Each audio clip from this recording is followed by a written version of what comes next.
Hello लोगोफोर बे समाव मोनसे गोदान भिडिअ लाबोदोंलै आरो बे जाहैबाय जोंहा फैगौ आसाम टेट जिहेतु जानो गोनां दं बेनि सोमोन्दै आरो बेयाव आङो 2023 आव 6 शिड्युल टेट जिहेतु जाना थांदोंमोन एबा टेट जालांदोंमोन आसामाव बेनि एलपि सेक्सननि बड' पार्टखौ लाबोनाय जादों इउपि सेक्सननि बड' पार्टखौ आं लाबोखांबाय अलरेडि बेखौ नोंथांमोना नायखांबाय जानांगौ दा बे एलपि सेक्सननिखौ लाबोदों आरो बेयाव आङो एलपि सेक्सननिखौ दानि गोदान सिलेबासजों गोरोबनायखिनिखौल' आङो बहाय थिखोना होनाय जादों 30 कुइसननि गेजेरावहाय ओंखायनो माखासेया थानाय नङा माखासेया मानो होनबा लिटारेचार पार्टनिमोन लिटारेचार पार्टनिया बेयो जोंनाव दानियाव गैया जिहेतु बेखायनो होनाय जायाखिसै दा बेयावब्ला फैदो जोङो मारै मा फैदोंमोन बिनि आइडियाखौ लानि मानिफ्राय फैयो जों दा माखौ नायनो गोनां बिनि रिलेटेड थानाय गासैबो आयदाफोरखौ माखौ नायनो गोनां बिनि डिटेल्सै जोङो मिथिना लागोन दा जोङो फैदो नायदिनि बर' रावखौ भारतनि संबिजिरनि 90 फारिलाइयाव माब्ला थिसननाय जादोंमोन होनदों 8 शिड्युलाव माब्ला सोदों होनदों बिनि राइट एन्सारा जोंना 2004 2004 आव आरो 2003 आव गोबाङानो नुनानै गोनो गोथो जानो हागौ दानि क्लियारखौ आं नोंथांमोननो क्लियार खालामना होनि 2004 नि मानो 2004 जागोन बाहाय नाय नोंथांमोनहा नुगोन नैबावहाय मा नोंथांमोनाबो सार्च खालामनानै नाय नेटफ्राव बा गुबुनफ्राव सर्सआव नाय 2003 मायथाइयाव जोंना कनस्टिटिउसना 92थि एमेन्डमेन्ट एक्ट जादों 92nd एमेन्डमेन्ट एक्ट दा बे 92nd एमेन्डमेन्ट एक्टआव 2003 आव बेखौ मख'नाय जादों माने लास्ट मोमेन्टआव एबा डिसेम्बरहालागै बेनिफ्राय बेखौ पाब्लिश खालामना होदों गेजेट हिसाबै 8 जानुवारि 2004 आव 8 जानुवारि 2004 आव दा 8 जानुवारि 2004 आव होनदों जेब्लासिम फोसावगोन अब्लासो बियो जोंना मा एबा जोंनि नलेजाव फैगोन नाथाय जेब्लासिम फोसावा बियो ड्राफ्टआव थायोबा बियो जोंनि थाखाय जाया ओंखायनो जों फोसावनायखौसो लागोन जानुवारिनि 2004 जिहेतु 2004 आसो बेना राइट एन्सार जागोन दा बेखायनो 2004खौनो लानाय जाबाय नोंथांमोना बेखौ नाय 2003 होननानै दिनैनिफ्राय सानथ'नांला नाथाय एमेन्डमेन्टखौ सोंबा माब्ला बबे मोनसे एमेन्डमेन्ट एक्टआव सोनाय जादोंबा 92nd गोसोआव लादो बेनिफ्राय नायदो नों नेक्स्टआव नाय बर'फोरनि गोदो गोदाय देवथाइ हांखो एबा मा मोदाय हांखो जायखौ देवथाइ हांखो होनना बुंदों मोदाय हांखो ब्राह्मी स्क्रिप्ट बे स्क्रिप्ट हांखो माने स्क्रिप्ट बे स्क्रिप्टखौ मोदाय हांखो बे मोदाय हांखोखौ बिष्णु प्रसाद राभाया मख'लांदों बेखौ गोसोआव ला आरो बिष्णु प्रसाद राभानिखौ लानानै मधुराम बर' बिथाङाबो गावनि बिजाब रावखान्थियाव मख'लांनानै होलांदों दा बिष्णु प्रसाद राभा बिथाङा राइट एन्सार जानानै दं बेवहाय बेनिफ्राय नोंथांमोनहा बेखौ क्लियार खालामनानै लानोबा नायनो हागोन नेटआवबो गावबागावबो नायनो हानाय जागोन दा बड' कचारी किंस इउज दा देवथाइ स्क्रिप्ट टु राइट दिस language cultural icon Kalaguru Bishnu Prasad Rabha रड दा डेट देवथाइ बे देवथाइ हांखोखौ बिष्णु प्रसाद राभा बिथाङा लिरनानै गालांदों होनदों होमबा राइट जाबाय अपसन ए आ जाबाय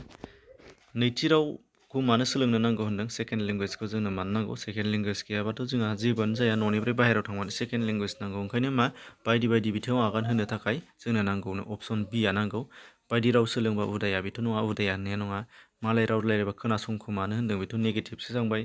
बिमा रावा बांद्राय जेथो गोनांनो बिमा रावाथ' जेथो थाया अपसन बि आ राइट एन्सार ओंखायनो बायदि बिथिङाव आगान होब्ला सेकेन्ड लेंगुवेज नांगौ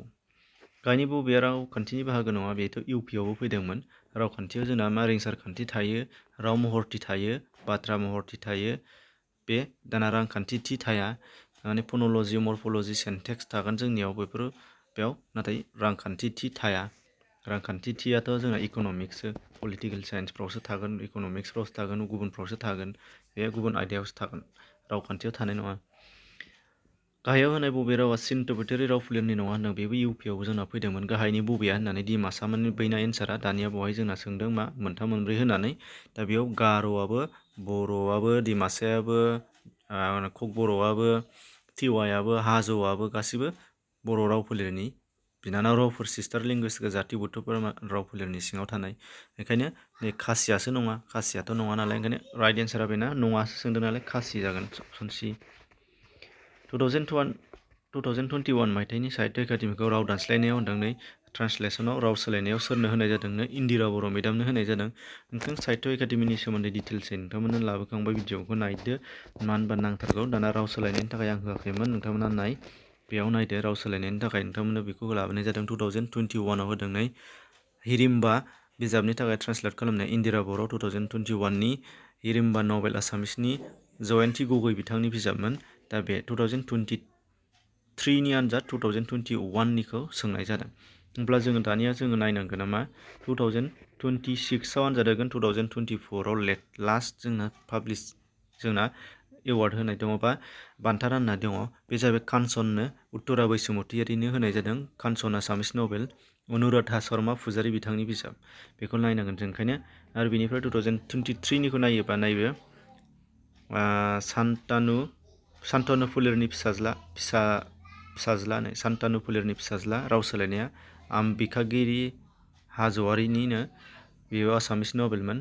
पुरबि बर्मोदयनि बेखौ नायदो आरो फार्स्ट नायनोबा जोङो फार्स्टनिखौ नाय फार्स्टआव मा दङ नैबेयाव माय मिस्टेक जाना दङ बियो आंनि मिस्टेक नङा नोंथांमोना बेखौ नेटआवनो पाब्लिश खालामनायाव मिस्टेक जाना दङ बियो बे जाहैबाय मा आबैनि सल' 2005 आव फार्स्टआव आबैनि सल' बे बुरि आइ सादु असमिया लक्ष्मीनाथ बेसबरुवानि सल' प्रमिला नार्जारि बिजाबानो दङ आंनाव ओंखायनो आबैनि सल'सो बे आसैनि सल' जाना दं आबैनि सल' फार्स्ट राव सोलायनायाव साहित्य एकाडेमि बान्था मोननाया आबैनि सल' फार्स्ट बेयो प्रमिला नार्जारिनि गोसोआव ला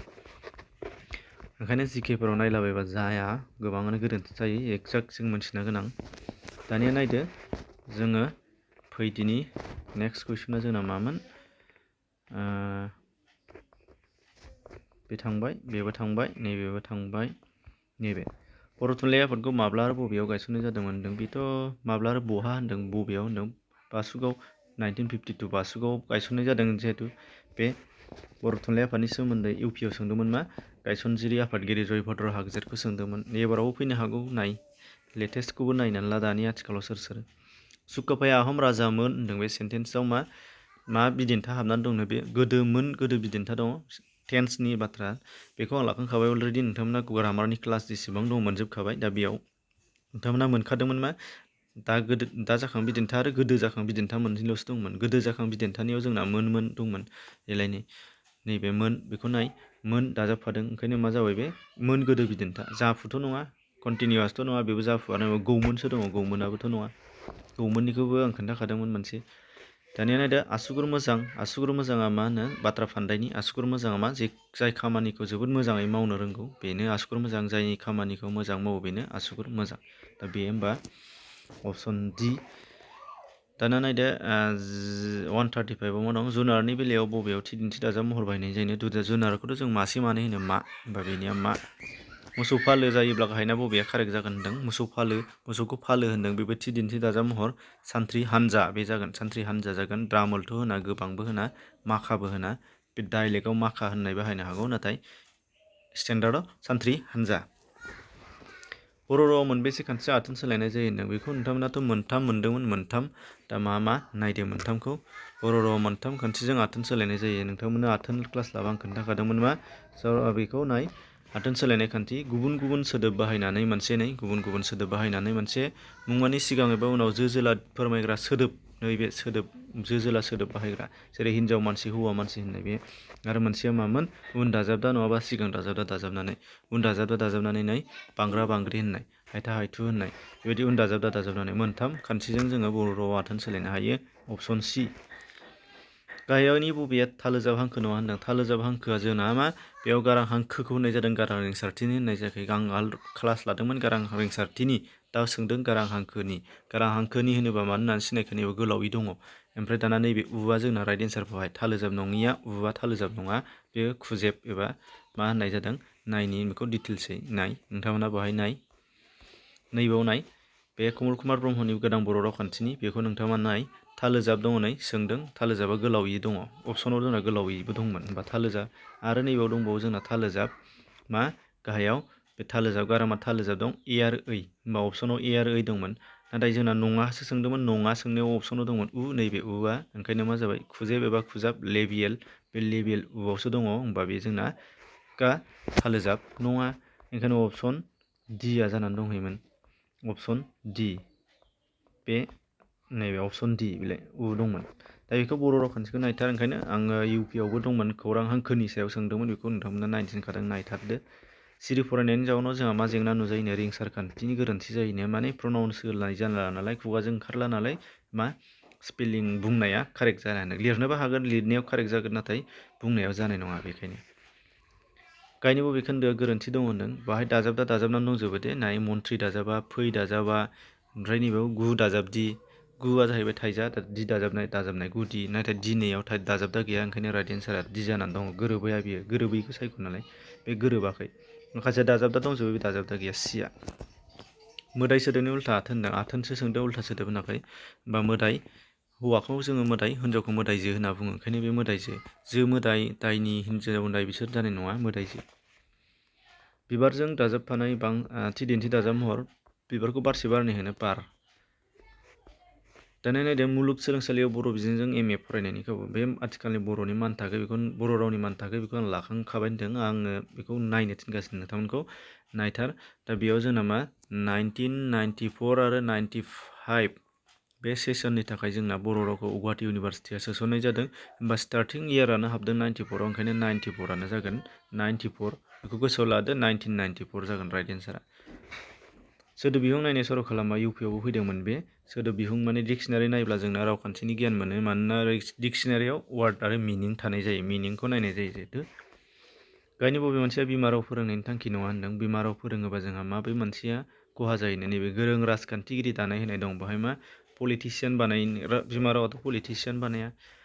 ओंखायनो मा जाबाय बे गोरोन्थि, माखासेया गेबेंजोब।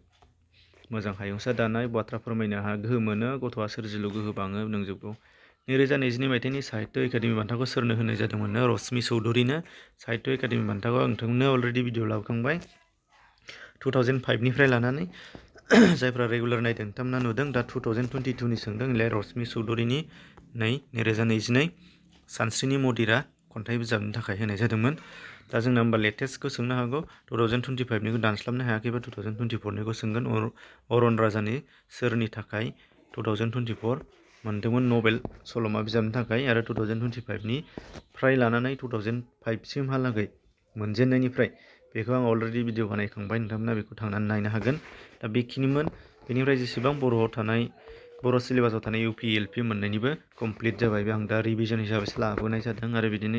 प्रिभियास इयारनि कुइसनफोर एग्जामफोराव फैनायखौ लाबोगासिनो दं। नोंथांमोना बेखौसो मोनगोन, नाथाय सिलेबास हिसाबै जोब्बायानो, नोंथांमोना नायबाय था, बेखौ नायजोबा नायनो हागोन। बर' रावखान्थि प्लेलिस्टआव थांनानै हाबनानै नायजोब, होमबा नुगोन।